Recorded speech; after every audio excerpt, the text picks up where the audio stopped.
देखिए बाबू, आज हम लोग पढ़ने चल रहे हैं किसके बारे में? जुडिशरी। जुडिशरी किसको बोलते हैं? तो न्यायपालिका। न्यायपालिका का संबंध यहाँ किस क्षेत्र में देखा जाता है? तो हमारे पास दैनिक जीवन में ऐसे कार्य बहुत सारे हैं जिसके अंतर्गत करने हेतु हम लोग क्या कर देते हैं? दूसरे पर अन्याय कर देते हैं। अन्याय करना मतलब अपनी फायदा के लिए दूसरे को नुकसान पहुंचा देना होगा, उसको बोलेंगे अन्याय करना। कह रहा है कि जब the judiciary is a system of courts that interrupt and applies the law in the name of the state. It ensures the justice is given to the citizen and resolve dispute between the individual organization और the government। कह रहा है कि न्यायपालिका वह प्रणाली है जिसमें देश की अदालतें जैसे उच्च न्यायालय उच्च न्याय करने वाला न्यायालय होता है, ठीक है, जिसको हम लोग हाई कोर्ट बोलते हैं, वो क्या कहलाएगा? उच्च न्यायालय। और सुप्रीम कोर्ट जिसको बोला जाएगा सर्वोच्च न्यायालय। क्या बोला जाता है? सर्वोच्च न्यायालय। ये शामिल होते हैं जो कानून की व्यवस्था को यानी कि लागू कर पाती है। कानून की व्यवस्था जो बनाई गई है उसको पालन करवाना किसका काम होता है? जुडिशरी का काम होता है, जिसमें हमारा सुप्रीम कोर्ट और हाई कोर्ट दोनों आ जाता है, जिला कोर्ट भी आता है, डिस्ट्रिक्ट कोर्ट भी बोला जाता है उसमें, है ना। इसका मुख्य कार्य लोगों को न्याय दिलाना होता है और लोगों को आपसी विवादों को सुलझाना होता है।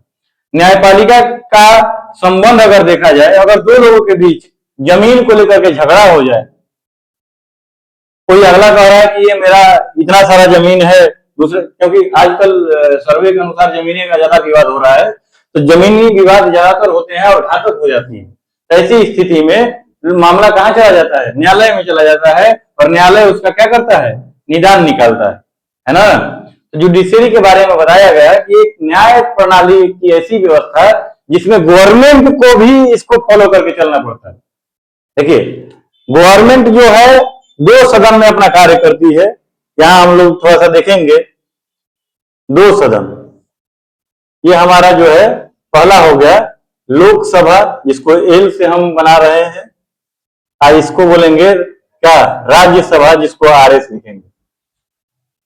और हमारा तीसरा जो अंग होता है, पूरा तीसरा, कोई पूछेगा कि क्या बोलते हैं? नियमों का निर्माण करने वाला स्थल, जहां पर कोई भी नियम बनाए जाते हैं।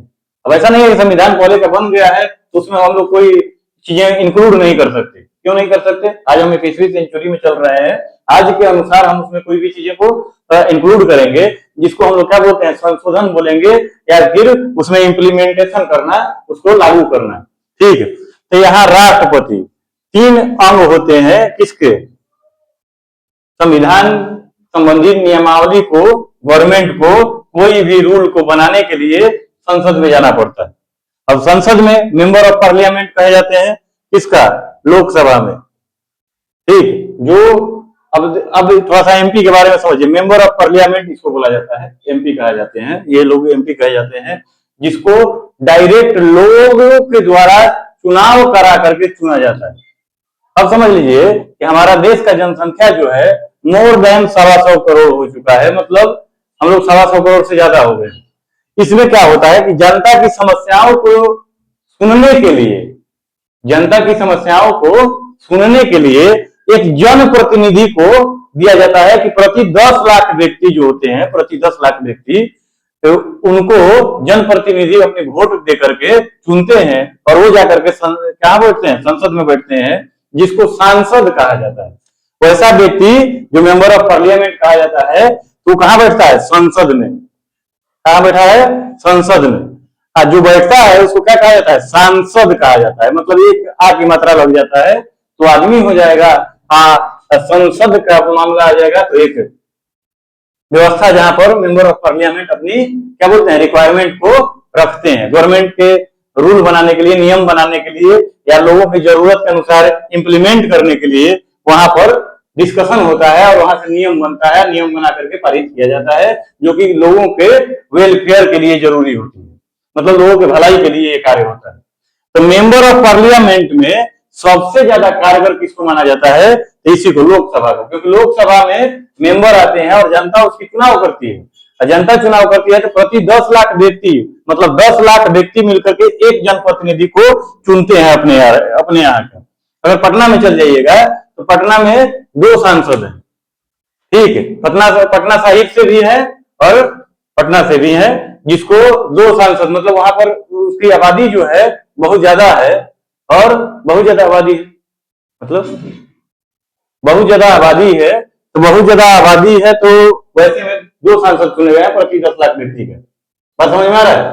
तो प्रति 10 लाख व्यक्ति एक सांसद चुने जाते हैं, ठीक, जो कि अपने लोगों को जो जो जेन्युइन प्रॉब्लम होता है, मतलब जो मुख्य क्या बोलते हैं समस्या होती है, उसको जाकर के वहां पर वो रखते हैं, और वहां पर रखेंगे तो सरकार को जवाब देना पड़ता है इस चीज के लिए। जो नियमावली बनाने वाले लोग होते हैं उनको जवाब देना पड़ता है कि आप काहे नहीं जनता की समस्या को सुन रहे हैं।